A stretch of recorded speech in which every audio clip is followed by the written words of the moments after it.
এবার প্রশ্ন হলো, মাওলানা মামুনুল হক হাফিজাহুল্লাহ সহ আরো অনেকে যেই ভাবে, যেই পদ্ধতিতে, যে স্টাইলে বয়ান দেয়, দেখি এই স্টাইল হাদিসে আছে কিনা। যদি থাকে আজকের পরে আর কেউ সমালোচনা করবেন না।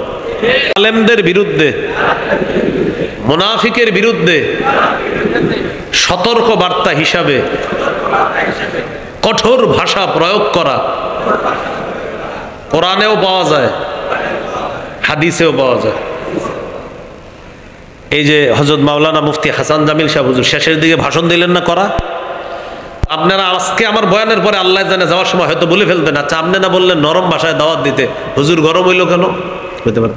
এজন্য উত্তর শিখে নেন। জালেমের বিরুদ্ধে, মুনাফিকের বিরুদ্ধে গরম হওয়া, এটা কোরআনেও আছে, হাদিসেও আছে। সূরা তাহরিম বলেন কোন সূরা? 9 নম্বর আয়াত। কত নম্বর বলেন? 28 পারা 20 নম্বর পৃষ্ঠা। সূরা তাহরিম 9 নম্বর আয়াত। কত পারা? কত পারা? কত নম্বর পৃষ্ঠা? কোন সূরা? কত নম্বর আয়াত? এই আয়াতে আল্লাহ বলেন, ইয়া আইয়ুহান নাবিয়্যু জাহিদিল কুফফারা ওয়াল মুনাফিকিনা ওয়াগলুজ আলাইহিম। নবী আপনি কাফের মুনাফিকদের বিরুদ্ধে লড়াই করেন, ওয়াগলুজ আলাইহিম, তাদের বিরুদ্ধে কঠোর হন। কি হন? ওয়াগলুজ, কঠোর হন, আলাইহিম, তাদের বিরুদ্ধে। তাহলে মুনাফিকদের, তাহলে আমাদের দেশের কোন আলেম যদি মুনাফিকদের বিরুদ্ধে, জালেমদের বিরুদ্ধে আর মাজলুমের পক্ষে কঠোর ভাষা ব্যবহার করেন, এটা দোষণীয় না, বরং এই কথাও কোরআন সুন্নায় পাওয়া যায়। এবার প্রশ্ন হলো, মাওলানা মামুনুল হক হাফিজাহুল্লাহ সহ আরো অনেকে যেই ভাবে, যেই পদ্ধতিতে, যেই স্টাইলে বয়ান দেয়, দেখি এই স্টাইল হাদিসে আছে কিনা। যদি থাকে আজকের পরে আর কেউ সমালোচনা করবেন না। ইবনে মাজা হাদিসের কিতাব 45 নম্বর হাদিস। কানা রাসূলুল্লাহ সাল্লাল্লাহু আলাইহি ওয়াসাল্লাম ইদা খাতাবা, নবীজি যখন ভাষণ দিতেন, বলেন কি দিতেন? ইহমাররাত আইনা, নবীর চোখ লাল হয়ে যেত। চোখ কি হইতো? লাল হইতো কেন? ওয়া আলা সাউতুহু, নবীর আওয়াজ উঁচু হয়ে যেত। কি হইতো? তাহলে মিলান, চোখ, আওয়াজ, ওয়াশতাদ্দা গদবুহু, প্রচুর রাগ হয়ে যাইতেন। কি হইতেন? তাহলে এবার মিলান পুরাটা। এখন আমাদের দেশে বিশেষ করে ইবনে শেখুল হাদিস তিনি যখন বক্তব্য দেন, দেখেন একটা কথা হলো, আপনি ওনারে দেখতে পারেন না, এটা এক বিষয়। দেখতে পারেন না বলে ওনার কোনো কাজ যদি সুন্নাহ মোতাবেক হয়, সেই কাজের বিরোধিতা আপনি করতে পারেন না। আসল কথা হলো কি জানেন, আমাদের দেশে একটা নিয়ম হলো, আমি যারে দেখতে পারবো না, হ্যাঁ যদি সুবহানাল্লাহ পরে তাও বলবো, আপনি সিনটা এত জোরে বললেন কেন? আপনি বায়ের মধ্যে একটু এরকম হওয়া উচিত ছিল, হায়ের মধ্যে আপনি টানটা মনে হয় একটু মাঝারি দিয়ে ফেলছেন, মানে দেখতে পারি না তো এই জন্য আমি কিছু একটা বাইর করতে হবে। তো এটা তো ঠিক না। আসলে এটা কি ঠিক না? এটা ঠিক না। ওই হুজুর বললেন যে অনেকে আপনারা দাড়ি রাখেন না, কিন্তু এটা বুঝেন যে না, দাড়ি রাখা আসলে জরুরি, কিন্তু রাখি না, আমি ইনশাল্লাহ রাখবো, বা আমি দাড়ির বিরুদ্ধে না। কিন্তু কি বললেন, যদি এরকম হয় যে আপনি দাড়ির সমালোচনা করেন, দাড়ি নিয়ে কটূক্তি করেন, তা আপনি ইসলাম থেকে বের হয়ে যাবেন। তাহলে অনেক ভাই আছে আমাদের, যে ভাইয়ারা দাড়ি রাখতেছে না, ইনশাল্লাহ আমরা আশাবাদী রাখবে, কিন্তু তারা দাড়ির বিরুদ্ধে না। কিসের বিরুদ্ধে না? দাড়ির বিরুদ্ধে না। তাহলে নবীজি যখন ভাষণ দিতেন, চোখ লাল হয়ে যেত, আওয়াজ উঁচু হয়ে যেত, রাগ হইতেন প্রচন্ড। কান্নাহু মুনদিরু জাইশিন, যেন নবীজি কোনো দলকে সতর্ক করতেন, সতর্ক বার্তা দিতেন, এমন ভাবে আল্লাহ রাসূল ভাষণ দিতেন। তাহলে আসেন মূল আলোচনা আবার চলে আসে। 5 নাম্বার আলোচনা চলতেছে। দাওয়াতের পদ্ধতি 1, কৌশলে দাওয়াত দেওয়া। 2, নরম ভাষায় দাওয়াত দেওয়া। 3, কর্কশ ভাষী না হওয়া। এখানে আবার শিখছি প্রয়োজনে মুনাফিকদের বিরুদ্ধে, জালেমদের বিরুদ্ধে কঠোর ভাষা প্রয়োগ করার সুযোগ আছে, এটা নিয়ম আছে। আল্লাহ কথাগুলা মনে রাখার তৌফিক দান করেন। 6 নম্বর আলোচনা, দাওয়াতের ফজিলত। যারা নিয়মিত 3টা কাজ করবেন, ইনশাল্লাহ আল্লাহ আপনাকে সফল মুমিন বলে ঘোষণা করছে। মানে আরো অনেকগুলা গুণ আছে, এর মধ্যে 3টাও স্পেশাল। মানে এখন শুরু হইলো কি, গরমও হয় আবার ঠান্ডা হয়, বুঝছেন, আবার একটু করে ঠান্ডা লাগবে। যাই হোক, সূরা আলী ইমরানের 104 নম্বর আয়াতে আল্লাহ বলেন, ওয়ালতাকুম মিনকুম উম্মাতুন ইয়াদউনা ইলাল খায়র ওয়া ইয়া'মুরুনা বিল মা'রুফি ওয়া ইয়ানহাউনা আনিল মুনকার ওয়া উলাইকা হুমুল মুফলিহুন। তোমাদের মধ্যে এমন একটা দল থাকা উচিত যেই দল কল্যাণের প্রতি আহ্বান করবে, দাওয়াত দিবে। ওয়া ইয়া'মুরুনা বিল মা'রুফি, সৎ কাজের আদেশ করবে। ওয়া ইয়ানহাউনা আনিল মুনকার, অসৎ কাজ থেকে নিষেধ করবে।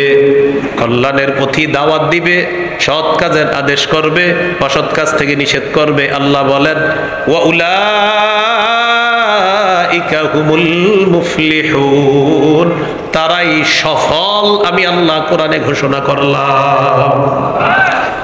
তাহলে দাওয়াত দেওয়া কল্যাণের কাজে, সৎ কাজের আদেশ করা, অসৎ কাজে নিষেধ যারা করবে তারা সফল। আল্লাহ আমাদেরকে দাওয়াতের কাজ করে সফল হওয়ার তৌফিক দান করে। 2 নাম্বার ফজিলত,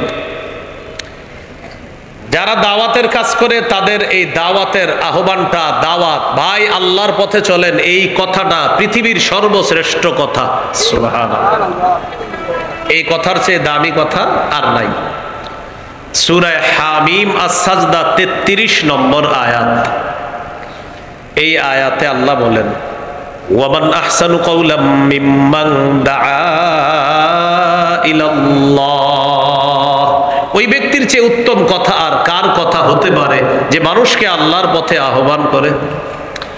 এই আয়াতে মাখলুকের মধ্যে 1 নম্বর শ্রেষ্ঠ আহ্বানকারী মুহাম্মদ সাল্লাল্লাহু আলাইহি সাল্লাম। 2 নাম্বার, আল মুআদ্দিনুনা সুলাহা হিনা ইয়াকুলুনা হাইয়া আলাস সালাহ হাইয়া আলাল ফালাহ। 2 নাম্বার হলো মুয়াজ্জিন সাহেব যারা আছে তারা যখন আজানে বলে হাইয়া আলাস সালাহ হাইয়া আলাল ফালাহ, তখন তাদের এই আহ্বানটা পৃথিবীর শ্রেষ্ঠ আহ্বান হয়ে যায়। এই জন্য আজান দিবেন, সবাই আজান দিবেন। মাঝে মাঝে মুয়াজ্জিনের ফজিলত অর্জন করার জন্য বলবেন, মুয়াজ্জিন সাহেব আপনি আজকে একটু রেস্ট নেন, আমারে আজান দিতে দেন। বিশুদ্ধভাবে আজানটা শিখে আপনি আজান দিবেন। কিয়ামতের ময়দানে মুয়াজ্জিনের গলা হবে সবচেয়ে লম্বা। উদ্দেশ্য হলো লম্বা, মানি এই লম্বা দ্বারা উদ্দেশ্য হলো কোটি কোটি মানুষের মাঝে দেখে চেনা যাবে এটা মুয়াজ্জিন। কোটি কোটি মানুষের মাঝে দেখে চেনা যাবে কি এটা মুয়াজ্জিন। আরেকটা ব্যাখ্যা হলো, আমরা পরীক্ষার রেজাল্ট দেখতে যখন যাইতাম আগে, এখন তো মাশাআল্লাহ রেজাল্ট দেখার মজাও নাই। এখন রেজাল্ট দেখারও কি নাই, পরীক্ষা দেওয়ারও মজা নাই, রেজাল্ট দেওয়ার, কারণ সব এখন ডিজিটাল হয়ে গেছে। কি পরীক্ষা, অ্যাসাইনমেন্ট করতে হবে। আগে পড়ার মজা ছিল যে আমরা উস্তাদের সামনে পড়তাম, এটার একটা মজা ছিল। দলে দলে যাইতাম পড়তে, সেটা আপনার জেনারেল লাইনে হোক, দলে দলে যাওয়ার মজা ছিল আলাদা। আবার যেদিন রেজাল্ট দিত আমরা গিয়ে তখন মাদ্রাসার বারান্দায় বা স্কুলের বারান্দায় বোর্ডের মধ্যে খুঁজতাম কে 1 হইলো কে 2 হইলো, মজাই ছিল আলাদা। তো তখন 1 হয় যে 2 হয় যে, যদি বলি ভাই তুই 1 হইছস, তখন কি করে দেখি দেখি দেখি দেখি পিছন থেকে এইভাবে দেখতে চায়, ঠিক না? কিয়ামতের ময়দানে মুয়াজ্জিন সাহেব তার ফলাফল যে দেখবে, তো এইভাবে সে তার ফলাফলটা দেখবে, দেখি দেখি আমার ফলাফলটা, মানে তার ফলাফল এত সুন্দর হবে দেখার জন্য সে পেরেশান হবে যে দেখি তো আমার ফলাফলটা। তখন সবাই বলবে আচ্ছা এটা কে কে, এটা মুয়াজ্জিন। এই হলো কিয়ামতের ময়দানে মুয়াজ্জিন সাহেব। এটা ইবনে হাজার ব্যাখ্যা করছে এটার, আসকালানী রহমতুল্লাহি আলাইহি। তাহলে আল্লাহর দিকে আহ্বান করা এটা হলো সবচেয়ে শ্রেষ্ঠ আহ্বান। এই হলো 2 নাম্বার ফজিলত। 3 নাম্বার, যে ব্যক্তি কাউকে হেদায়েতের দিকে দাওয়াত দেয়, তার কথায় যদি তারা হেদায়েতের পথে চলে, যতগুলা মানুষ চলবে ততগুলো মানুষের সওয়াব আল্লাহ কাটবে না, না কেটে আহ্বানকারীর আমল নামায় সব সওয়াব আল্লাহ দিয়ে দিবে। যেমন আজকে আমি আপনাদেরকে সামনে বললাম ভাই সবাই আজান দেওয়ার চেষ্টা করবেন, এরপরে ফজিলত বললাম যে মুয়াজ্জিন সাহেবের গলা হবে সবচেয়ে উঁচা কিয়ামতের মাঠে, ব্যাখ্যা সহ বললাম। আমার এই কথা শুই না আপনাদের এই জায়গার 20 জন নতুন করে আজান দেওয়ার প্রতি উৎসাহিত হয়েছেন আপনারা, এবং আপনারা আজান দিছেন। আপনারা 20 জন আজান দেওয়ার পর যে সওয়াবটা পাবেন, আপনাদের সওয়াব আল্লাহ কাটবে না, না কাইটা আমারও 20 জনের সওয়াবটা দিবেন। এই জন্য আমলটা কেউ করেন না যদি আমার বেশি সওয়াব হয়ে যায়। কি বলেন? হ্যাঁ, নাকি করবেন? অনেক টেনশনে পড়া যায়, হুজুর তো এটা কোনো কথা, আমরা এতগুলা মানুষ আমল করলে আপনি সওয়াব পাইবেন এটা? আরে ভাই, আপনি আরেকজনকে বললেন, উনি দিলেও আপনিও আর সওয়াব পাবেন। সহিহ মুসলিমের হাদিস 6697 নম্বর হাদিস। এটা হলো আপনাদের পকেটের হুজুর অনুযায়ী, উস্তাদ অনুযায়ী নাম্বারটা, আর আমাদের মাদ্রাসার পাঠ্যপুস্তক অনুসারে 2674 নম্বর হাদিস। এই হাদিসের মধ্যে আছে قال رسول الله صلى الله عليه وسلم من دعا إلى هدى كان له من الأجر مثل أجور من تبعا لا ينقص ذلك من أجورهم شيئا।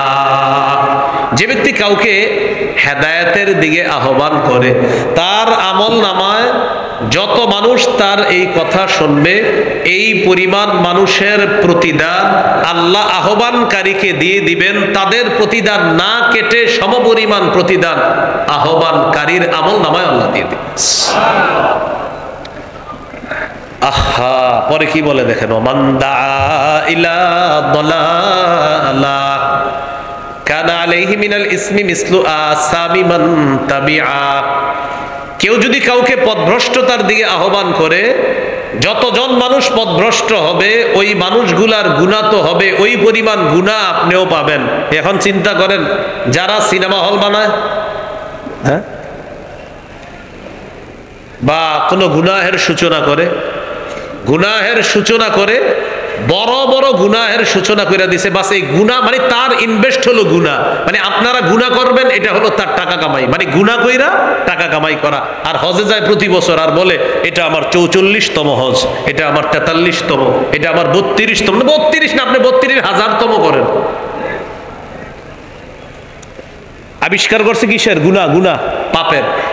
তাহলে পাপ চালু কইরা দিয়া আবার এখান থেকে আপনার হজ করা, উমরা করা চালু করছে কি? পাপ। বলেন, চালু করছে কি? পাপ। যতজন পাপ করবে সেই পরিমাণ পাপীদের পাপ তার আমল নামায় আল্লাহ দিয়ে দিবে। নাউজুবিল্লাহ। তাহলে 3 নাম্বার ফজিলত, যারা দাওয়াত দিবে তাদের সওয়াব, যাদের আহ্বানে, তার আহ্বানে যারা সাড়া দিবে আল্লাহ এই পরিমাণ সওয়াব দান করবেন।